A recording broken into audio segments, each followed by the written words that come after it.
One of the best ways to collect on a budget is to make trades. Hey Nintendo fans and collectors, if you're anything like me, you've likely stockpiled a few doubles in your time while you've been collecting, or you actually just have some items that you always had in mind. Maybe this would be a great trading piece later on. Essentially, over the past few days, I have made some unbelievable trades to get these items, and a lot of these are actually worth an insane amount of money today. Games like Pokemon, Final Fantasy, and Megaman, and Kirby. So first up, I would like to just discuss my ideas and thoughts on trading. A lot of you have asked me over time, do I have an eBay store? Do I actually sell things? And sometimes I do sell things locally. If I find a lot of stuff, basically, if I pay like $100 for some games in a system, of course, I'm looking to keep some of the games and then sell off what I don't need. But I don't love selling things off. I feel like that is somehow more of a shady business. It's not really being a scalper when like the NES Classic Edition comes out. But if I do find a lot of games that I think would make great trading pieces, that obviously makes buying that set way more desirable. So, let me get to all the trades, or basically things that I got recently. First up is Kirby 64, the Crystal Shards. This one comes to me from 60 Formula, his YouTube channel. He's a fellow YouTuber. There's actually a link in the description below the video. Be sure to check him out. He does a lot of N64 videos, of course. He has one video that focuses on N64 collecting tips, and he goes through the fantastic sealed controllers and talks about values currently and everything like that. So you can check him out on also YouTube, Instagram, Twitter, 60 Formula. So this game actually he sent to me. So this is Kirby 64, the Crystal Shards. This is so nostalgic for me because I did have this game brand new when I was growing up. And for some reason, I was one of those stupid individuals that traded in my games to GameStop or EB Games where I live. And I really do regret that. This box is so nostalgic. I love the patchwork of this design. It looks absolutely wonderful. This box is in really good condition, so I'm so appreciative of him of sending this to me. So essentially, not only did this game come in great condition, he also actually sent it in a protective case. You don't see the case actually right here in this video. He also sent the instructions in insanely good shape with the inserts in a protective little baggie. This is absolutely wonderful. I need to get my hands on some of those as well. 60 Formula, when you watch this video, please comment, where did you get all this actual protective casing for it? Because I absolutely do love it. The game itself is also in a baggie, which is really awesome. This cartridge is in absolute mint shape. If you know my collection, I have had Kirby 64 in my collection in the past in not very good condition at all. And this cart is minty. He even put the actual label on top of this, and that looks really well done too. So please comment if you ever watch this video, where did you get all this stuff? Because it looks absolutely awesome. Thanks so much for that trade, and everyone, check out his channel on YouTube, check out his channel on Instagram, Twitter, everything. Thanks so much for that trade. I really do appreciate it. Now, essentially, moving on from Kirby 64 and the nostalgia that is my childhood, I'm just going to put this right there for the moment while I talk about the Pokemon games. I also recently picked up a copy of Pokemon Ruby version Red. From the same individual, I went back to that place, and he had Emerald. So this does not come with the game, unfortunately, but this does have all the inserts and the manuals and everything like that. So inside of this, I'll just pull them out slightly, pretty quickly. So this stuff is actually really hard to find. These games are getting more and more expensive, especially if you're finding them locally. I feel like prices locally are almost more expensive than eBay sometimes right now. So yes, I do need to find the game. Warning when you're buying the Pokemon games, many of them are fake. If you actually open up the game, there are ways of telling if it's real. Some fake versions apparently just say like Nintendo without the O, or there's no trademark symbol. So as soon as you open up the game, if you do your research, you should be able to tell right away if it's real or fake. Sometimes the labels really throw you for a whirl as well. So this box, I think we put a value at like 40 Canadian dollars, which is like 30 American dollars or something like that. I thought it was worthwhile. Oh yeah, I should mention everything that I actually traded away to get this stuff. I'm going to mention at the end of the video. So I will get to what I actually, I guess, risked or gave away.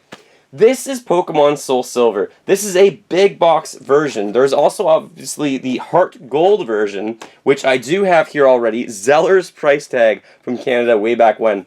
So this version of Pokemon Gold, I don't have the game yet. It does have the Pokewalker and the little inserts, but I'm missing the game for Pokemon Heart Gold. However, Pokemon Soul Silver was a game that I already had. I just needed the big box for it, and also the Pokewalker. So this is really quite fantastic to actually get and to trade for, because buying this online complete is over 100 US dollars. It does have the Pokewalker, it does have the inserts. So I didn't really want to like rebuy the game. I just wanted to get this kind of stuff. So when I go into a place and I do have that offer of a trade and I bring in some items, it usually makes the option of trading more worthwhile. And these Pokemon games are kind of interesting because you do have the game in the case already that you can trade away as well. This one, I think we put a value of something like $50 on it. And honestly, when the game's selling for like $120 complete online sometimes, I think that's fine, that's fair. The next big ticket item that I absolutely have to go to is Megaman 5. This is the box and the insert, but this does not have the game, and I'm still actually missing Mega Man 5. But no joke, this box on its own, if you have a complete copy of Mega Man 5, you know just how expensive this is now. This box usually sells for like $200 up with the game, obviously, and if you have the instructions, it can be even higher than that. So we put a value of it, it was like $120 on this box, and there is no way I am in my right mind ever paying that much money for a cardboard box. There's no chance. But since I've been sitting on items for years, and I spent a fraction of the price that they're worth now on, I felt like I could actually make this trade and make it worthwhile to myself. But Mega Man 5 box, I'm missing the game, I've got to get after it, but this is probably the most expensive box for the Mega Man games on the NES. If not, Mega Man 1 might be more expensive. But this is a huge get. I'm really proud of getting this one. And yeah, I traded away a lot to get it, but again, I've been sitting on those items for so long. Another box that I got for Mega Man was Mega Man 4. This box is in pretty good shape. This one, I think, actually has the instructions. Let me just carefully open this up and just see. Yeah, this is the one that comes with the instructions and the inserts and things like that, which is pretty cool. Mega Man 4 instruction manual. Who would have thought it? So I already have this game. This is completing my set. So this is the first Mega Man game on the NES that I have a complete copy for, which is fantastic. I think this box we put a value at like $40 or something. I wasn't sure if that was high, I wasn't sure if that was low, but the box is in really good shape. So I just thought it was worthwhile, especially when I'm picking up like Mega Man 5. The really hard one to get.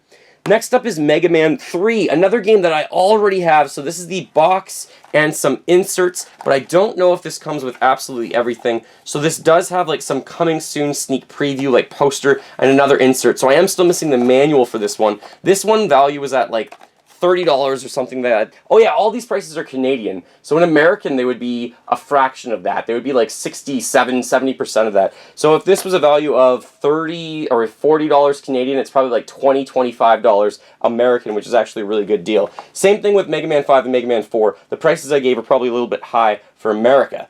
Alright, let's get to Final Fantasy on the NES. This one was over $100. It's not in mint shape, but it is complete. It has absolutely everything with it. You can see some damage right here, and actually the box on the bottom is slightly damaged as well. But finding these games in the box now is like absolutely insanely difficult, especially locally.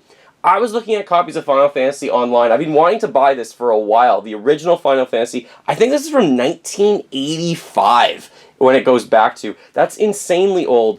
This game I have not played through entirely yet, and I'm wondering to do this on this copy because this is actually really cool to have. I'm not going to open up that case, but it did come with the map as well that actually doesn't really fit in this protective case. I want to keep it in there until I open up and play it for the first time, but I did check it out while I was in the store. So this is actually a really cool item that I'm very happy with, and I'm really happy to get all these items in terms of trades. Like I said, paying this much money to actually get any of them would be absolutely insane. So Canadian value on all of these items, if I'm totaling it up, this is over $500 of like boxes of cardboard, which rattles my mind. That's absolutely insane. But I got two games here. I've got a Pokewalker. I have some of the rarest boxes that I've been after for a while. If you know my channel, you know me as a collector, the most I've ever spent on one single item was a brand new Wii U, which I bought. I've never spent more than that on any individual item, and I'm not willing to do so. So what did I trade away to get all of this stuff? Well, let me actually go through it. I did make a list, so let me just read through some of the list.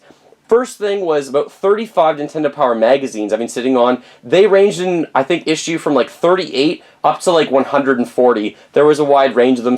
Most of them had posters, actually, I think, and most of them didn't have like a actual sticker on them of who it was sent to, which is what people are after. So that was kind of my doubles or triples that I had of some Nintendo Power magazines. So those I valued at like a low amount just for the trade. So that was at like $100 or something like that, just to get them out of my hands. I didn't really care that much. Then I also gave away from the N64, Donkey Kong 64, just the cartridge, Hexen, Pokemon Snap, Wave Race, and then I think one or two like sports games or something like that. There was from the Super Nintendo, the really big hitters, was Kirby's Dream Land 3, cart only, not in the best shape, Super Castlevania 4. Those games we had a value of like Canadian, so American I guess, let's say like $65 American for Kirby's Dream Land 3, and Super Castlevania 4 was something like $45 American. Again, I might have got gypped a bit on these prices, but I don't care when it's a trade, especially when I've been sitting on these. Mario Paint, Street Fighter 2, and then for the Wii was Extra Beat, which actually is a really collectible game right now. I'm not sure why Extra Beat's so desirable, but it's a really good exercise game, I guess, on the Wii. So that was like $30 or something. Sin and Punishment, I just said $10. And then also games like for the Genesis, Rocket Knight Adventures, just the cartridge with some damage, Toe Jam and Earl, something about Funkatron, I can't remember what the actual title is. So those were at like $30 each usually. Ghostbusters for the Master System, and then some like guides for Donkey Kong, and I also traded away some empty boxes of like Mario Party 1, Mario Golf, Diddy Kong Racing, Minish Cap, Zelda 4 Swords. I had those empty boxes, and that's all that I had with those. And then I also had a gold Mario amiibo. So the total of everything I traded away, I might be missing one or two things, was over $500 for sure, and I can't believe cardboard is worth that much. So to go over the trades that I did in terms of value was insane when I'm thinking about this, that I traded away like, you know when you bring into GameStop or EB Games like a big box of stuff and they go like, oh, thanks for trading all your stuff in, here's your one game. That's not what I quite felt like. But I'm looking at this stuff, and really, there's no way I'm ever paying this much money to get Final Fantasy, what it's actually worth on eBay. I know I'm cheap, and everyone keeps saying that I'm rich, and I'm not. I've just been collecting for almost a decade, and when you do make trades like this, and you collect stuff over time, and you kind of hold on to it, I know a lot of people are asking, like, what do you have for sale, and I kind of said nothing, but that's because, like, I really do like doing local trades, don't pay for shipping and stuff like that, so Mega Man 5 is something I never thought I would get in the box. Now I'm after all the Mega Man's box complete, and that collection itself is like $1,000 just having those 6 sometimes. I'm not sure if it's quite $1,000, but maybe having the full set will be worth that much one day. The Pokemon games I'm getting closer and closer to.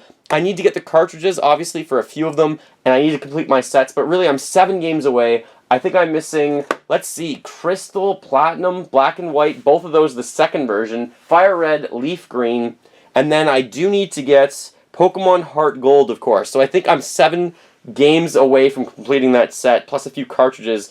Less than 10 Pokemon games out of like the 26 that are out there. Kirby, 64 of the Crystal Shards. One more reminder, go check out Nintendo 60, well, 60 Formula is the YouTube channel name and the Instagram account and Twitter. So check out that. Thank you so much for sending me this. I really do appreciate it. His channel is really nice and wonderful as well, focusing on all things Nintendo 64. Thanks so much for watching. You can comment below. What is your favorite item in this video that I have a trade for? Or is there any sort of recent trade that you made that was really worthwhile? Especially to get something you thought would just be out of your hands, just way too expensive. I think I'm going to keep focusing on trades as much as I can, and trying to buy some stuff local as a lot, and then trade off what I don't need. Rather than becoming like a reseller, I'd rather like make trades and help promote the entire community in a positive way. Thanks so much for watching, I appreciate it. Feel free to fill that like bucket, follow me on all the social media links in the description below the video, and remember, as always, go collect them all, and keep smiling while gaming. Thanks for watching, everyone.